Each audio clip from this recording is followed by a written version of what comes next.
இயேசு கிறிஸ்துவின் இனிதான நாமத்தில் இன்றைய ஆவிக்குரிய சிந்தனைக்கு உங்களை அன்புடன் வரவேற்கின்றோம்.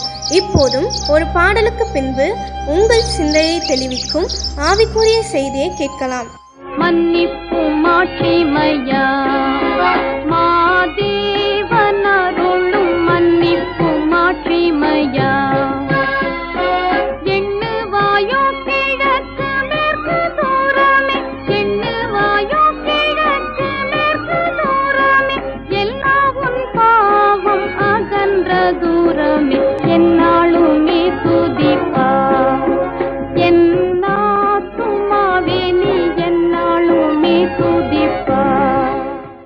ஆண்டவர் இரட்சகருமாக இயேசுவின் இனிதான நாமத்தினால் உங்களை வாழ்த்துகிறேன். இந்த நாளிலும் கூட இயேசுவின் பாடு மரணங்களை தியானிக்கிற நாட்டிலும் இன்று இயேசு சிலுவையிலே தொங்கின 7 வார்த்தையிலே முதல் வார்த்தை ஒரு விசேஷமான ஒரு வார்த்தை, மன்னிப்பை குறித்து பேசுகிறார்.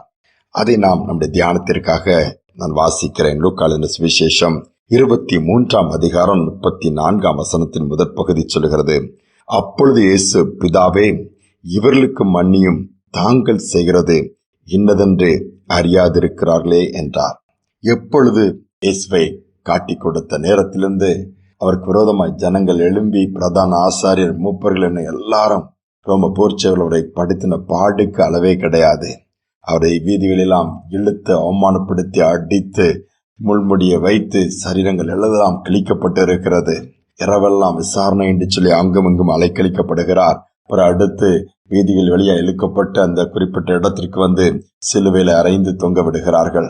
கரங்களில் கால்களில் ஆணிகள் ரத்தம் அடிந்து கொண்டிருக்கிறது.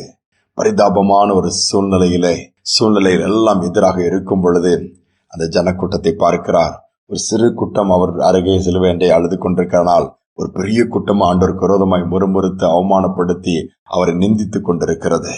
ஆனால் அந்த ஜனங்களை பார்த்து பிதாவிடம் சொல்லுகிறார், சுற்றிலும் இருக்கிற சூழ்நிலையிலே, பிதாவே, இவர்களுக்கு மன்னியும், தாங்கள் செய்கிறது என்னதென்று அறியாதிருக்கிறார்களே என்று சொல்லி போதித்ததை அப்படியே செயல்படுத்தி காண்பிக்கிறார். இயேசு பூமியில் இருந்த நாட்களிலே மன்னிக்க வேண்டும் என்று சொல்லி போதித்தார். எத்தனை முறை? பல முறை நீ மன்னித்துதான் ஆக வேண்டும் என்று சொல்லி இயேசுவும் மன்னிக்கிறார். பாருங்கள், இயேசுடைய மன்னிப்பிலே வித்தியாசம் இருக்க, ஒரு டிவைன், ஒரு தெய்வீக தன்மையை பார்க்கலாம். எல்லோரும் மன்னிப்பு கேட்டால் மன்னிப்போம், ஆனால் யாரும் மன்னிப்பு கேட்கவில்லை, செய்த தவறை உணரவில்லை. ஆனால் இயேசுவே முன்பாகவே அவர்களை மன்னிக்கிறார். அதனால்தான் அந்த மன்னிப்பில் ஒரு தெய்வீக தன்மை, ஒரு நிகரற்ற ஒரு மன்னிப்பாக. அதோடு மட்டுமல்ல, இது ஒரு நிபந்தனைகளே இல்லை, எந்த கண்டிஷனும் கிடையாது. மன்னிக்கிறாரு. ஒரு நிரந்தரமான மன்னிப்பை ஜனங்களுக்கு அந்த இடத்துல ஏற்படுத்தி கொடுக்க முடியாது பிதாவிடம் வேண்டுகிறார். நம்முடைய சுபாவங்கள் எப்படி இருக்கு கொஞ்சம் யோசித்து பாருங்களா.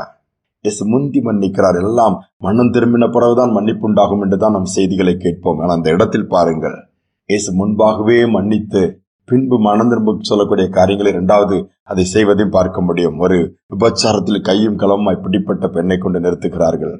இயேசு என்ன சொல்லுகிறார்? இயேசுவை குற்றம் கண்டுபிடிக்க முடியாது செய்கிறார்கள். ஆனால் இயேசு அதில் என்ன சொல்லுகிறார்? அழகாக எழுதுகிறார், உங்களில் எவனொருவன் பாவம் இல்லாமல் இருப்பான், ஆனால் முதலாவது அவன் கல்லெடு தெரிய கடவான். யாரும் போட்டுட்டு போயிருந்தாங்க, அந்த பெண் மட்டும் இருக்கிறார். இயேசு என்ன சொல்லுகிறார்? மன்னிக்கிறார். போ, இனி பாவம் செய்யாதே. யோசித்து பாருங்கள், இயேசு போய் எந்த ஒரு மற்ற காரியங்கள் பேசவில்லை. நான் உன்னை மன்னித்து விட்டேன், ஆனால் இனி பாவம் செய்யாதே, மனம் திரும்ப என்று சொல்லுகிறார். நம்முடைய வாழ்க்கையில சிலர் எப்படி மன்னிப்பு கேட்டா கூட மன்னிக்க மாட்டாங்க. நாம் அப்படி இருக்கக்கூடாது. இயேசுடைய தெய்வீக சுபாவம் நம் மூலமா வெளிப்படணும்னா நாம பேசுறத செயல்படுத்தி காண்பிக்க வேண்டும். நாம் சொல்றபடி நம்முடைய வாழ்க்கையின் நடக்கைகளும் இருக்க வேண்டும். இயேசு அப்படியே பேசினபடி நடந்து காண்பித்தார். இன்றைக்கு மன்னிப்பற்ற ஒரு சமுதாயத்தில் வாழ்ந்துட்டு இருக்கிறோம்.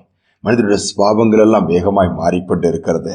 இன்னைக்கு உறவுகளிலே விரிசல்கள், இருதயங்களிலே காயங்கள், மனதிலே வேதனைகள், சொல்லிக்கொண்டே போகலாம். இந்த நாட்கள்ல இந்த வார்த்தையை தியானிக்கும் பொழுது இயேசு அப்படிப்பட்ட ஒரு சூழ்நிலையிலே சிலுவையிலே தொங்கிக் கொண்டிருக்கும் பொழுது எவ்வளவு வேதனைகள், இந்த வேதனைகள், பிரச்சனைகள் வரும் பொழுது டென்ஷன்ல நாம் என்ன பண்ணுகிறோம்? மன்னிக்க மாட்டோம், சபிப்போம், பழி வாங்குவோம் என்று சொல்லுவோம்.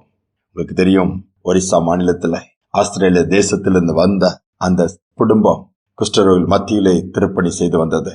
கொடிய மனிதர்கள் அந்த வாகனத்தோடு அந்த மனிதரையும் அந்த 2 பிள்ளைகளையும் தீவிட்டு கொளுத்தினார்கள். அதில் அப்படியே துடித்து மரித்தார்கள்.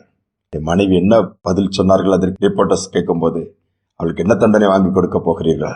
அவள் சொன்னார்கள், நான் எந்த தண்டனை வாங்கி கொடுக்க போவதில்லை, அவர்களை நான் மனதார மன்னித்து விட்டேன். இயேசு அவர்களையும் நேசிக்கிறார்.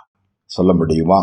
மற்ற மற்ற மனிதர்களிடத்தில் நான் பழி வாங்காமல் விட மாட்டேன், நான் நீதி கிடைக்கும் வரை போராடுவேன் என்று சொல்லுவார்கள்.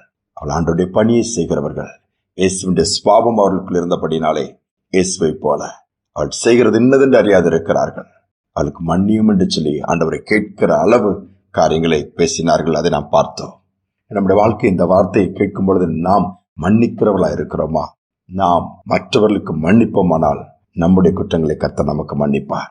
ஜெபிப்போம். அன்பின் தகப்பனே, நீ மன்னிப்பு குறித்து பூமியில் பேசினீர், வாழ்ந்து காண்பித்தீரப்பா. முன்பாகவே நீர் மன்னித்தீர். நம்முடைய மன்னிப்பு தெய்வீக தன்மை அப்பா. யாரும் மன்னிச்சிருங்க ஆண்டவரே கேட்கலானாலும் நீராகவே முன்பாகவே அந்த மன்னிக்கப்படாவிட்டால் ஒருவேளை பிதாவானவர் அவர்களுக்கு கொடுக்கிற தண்டனை பெரிதா இருக்கும் என்பதை உணர்ந்து பிதாவை நோக்கி, பிதாவே இவர்களுக்கு மன்னியும், தாங்கள் செய்கிறது என்று அறியாது இருக்கிறார்கள்.